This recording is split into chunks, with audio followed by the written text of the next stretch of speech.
un sujet dont on n'en parle pas assez en France, la positivité toxique. Hey friends, j'espère que vous allez bien. Ceux qui ont lu le titre vont certainement être là à se gratter la tête, me dire comment ça, la positivité est toxique, comment ça peut être toxique, la positivité. Bah, je vous avais préparé les petites notes ici sur mon ordinateur et on va démarrer tout de suite parce que ça va vous aider à être plus consciente de ce que vous êtes en train de dire aux gens qui passent par les moments difficiles de leur vie pour éviter de paraître comme quelqu'un...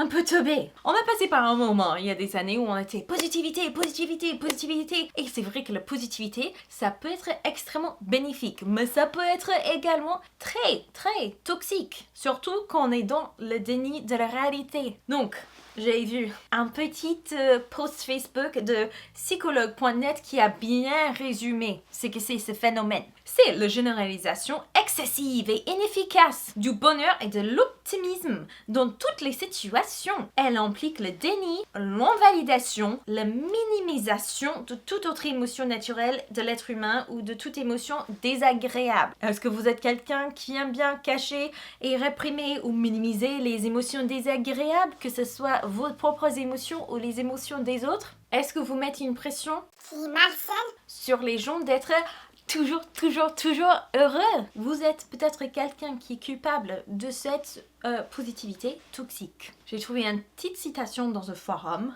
qui m'a beaucoup interpellée sur ce sujet et c'était: certaines personnes utilisent aussi la positivité toxique lorsqu'elles n'ont pas envie de mieux comprendre la réalité de celui ou celle qui exprime son mal-être. En d'autres mots, elles ne veulent pas vraiment aider. Donc si vous entendez quelqu'un qui vous dit que leur chien vient de mourir et cette personne est triste et vous leur dites soyez positive, comme ça maintenant vous pouvez acheter un chiot, vous ne passez pas pour quelqu'un d'empathique. Et juste vous fais cette vidéo relativement critique sur la positivité toxique parce que moi-même je faisais partie de ces personnes qui n'étaient pas du tout au courant. Je ne savais pas et du coup je partage avec vous parce que moi je sais que si on m'avait dit plus tôt, j'aurais pu éviter de faire pas mal de bêtises. Évidemment, vous faites comme vous voulez, c'est juste des informations à partager. Et bien sûr, cette vidéo est juste censée être une introduction au concept de la positivité toxique. Et comme ça, si le sujet vous intéresse, vous pouvez vous renseigner un peu plus.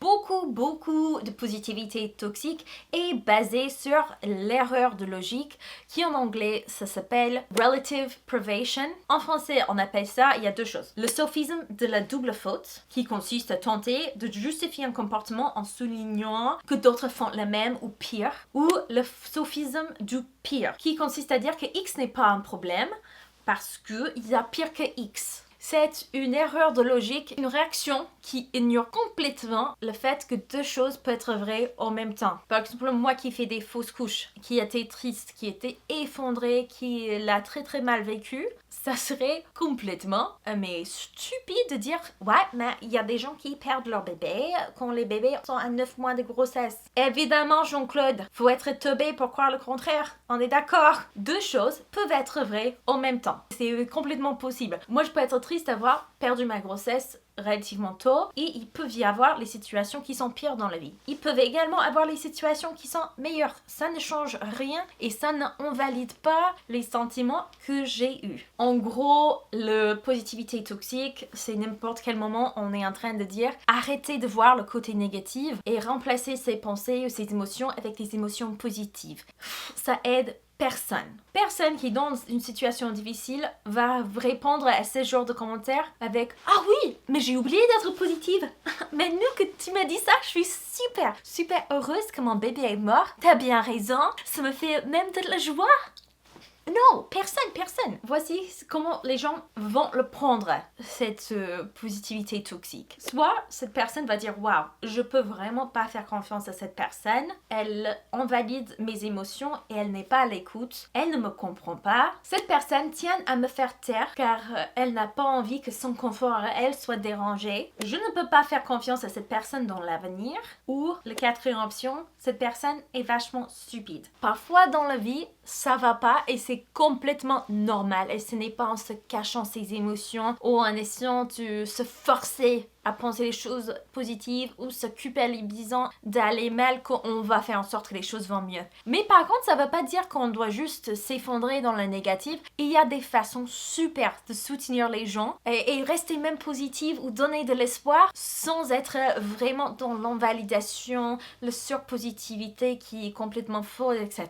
Il y a vraiment des choses qu'on peut dire et je vais vous donner quelques exemples. Si vous tapez ça sur internet, la positivité toxique, il y a plein de petites images qui sont très simplistes mais qui vous donnent une très bonne idée des choses qui sont très courantes à dire et comment on pourrait les remplacer avec des messages qui restent positifs ou qui donnent l'espoir mais qui sont beaucoup moins toxiques et mieux pour la santé mentale. Celui-là, j'aimais particulièrement bien cette petite image ici et ça vient de Ligue des optimistes de France. Donc on peut rester optimiste sans pourtant être malsaine. Un de leurs exemples de positivité toxique, c'est tu vas t'en remettre. L'exemple qui sera plus sain pour remplacer cette phrase, ce serait je sais que c'est difficile, tu as déjà surmonté des choses difficiles et je crois en toi. Vous êtes en train de valider leurs émotions, vous êtes en train de les rappeler que c'est vrai qu'ils ont déjà vécu et surmonté des choses difficiles et que tu crois en eux. Donc, on n'est pas en train d'invalider leurs sentiments, on n'est pas en train de leur dire de se taire parce que nous, on n'est pas très à l'aise s'ils parlent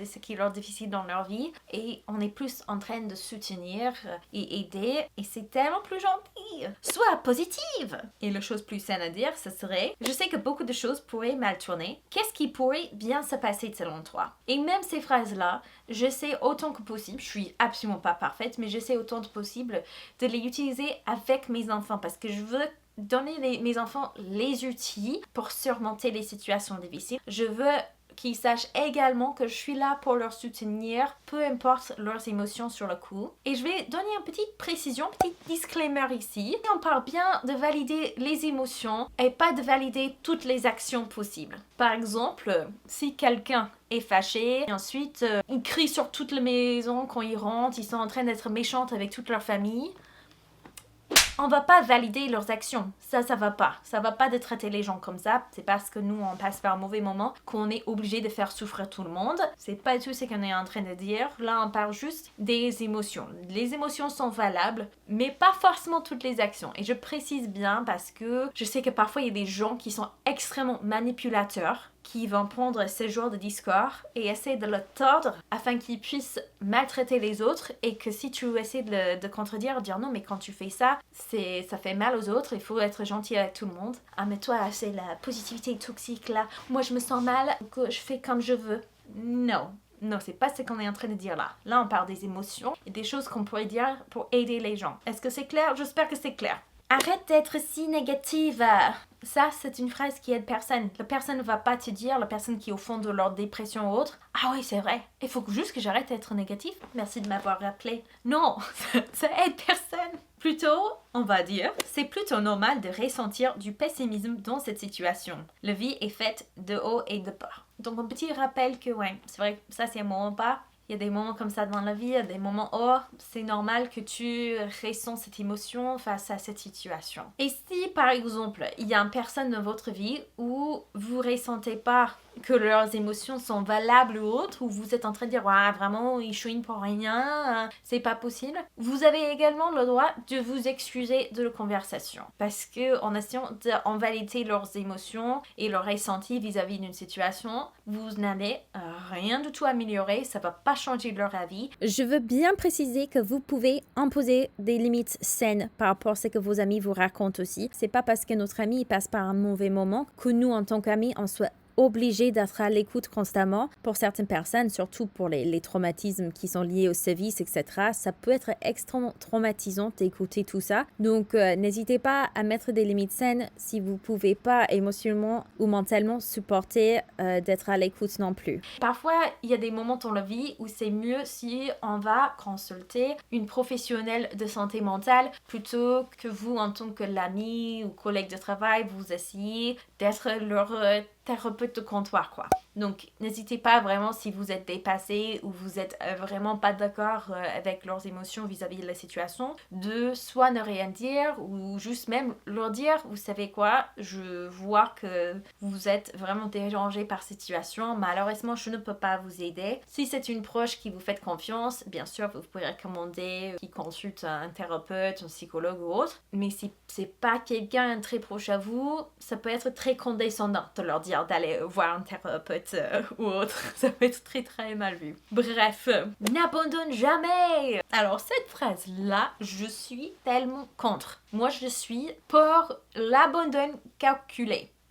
Parce que je veux pas non plus qu'on tombe dans l'erreur de logique où on se dit, j'ai déjà investi des années dans par exemple ces études ou j'ai déjà investi des milliers de dollars dans ces projets et finalement tu te rends compte que ça te plaît pas, que tu n'es pas épanoui. Plus que tu continues, plus que tu es en train de creuser votre propre misère. Alors l'exemple eux ils ont dit pour remplacer ça c'était abandonner est parfois la meilleure option. Quel serait ton objectif idéal? Et ça j'adore. Il y a des relations extrêmement toxiques et des personnes qui ont peur d'abandonner parce qu'on va dire ah mais tu n'as pas fait assez d'efforts, tu aurais pu continuer à faire plus d'efforts et tout. Ce ne sont pas les relations épanouissantes, ce sont les relations qui prennent de eux et ils ont tellement cette idée en tête qu'il ne faut pas que j'abandonne que ça finisse en être extrêmement nocif pour leur santé mentale et c'est pas bien.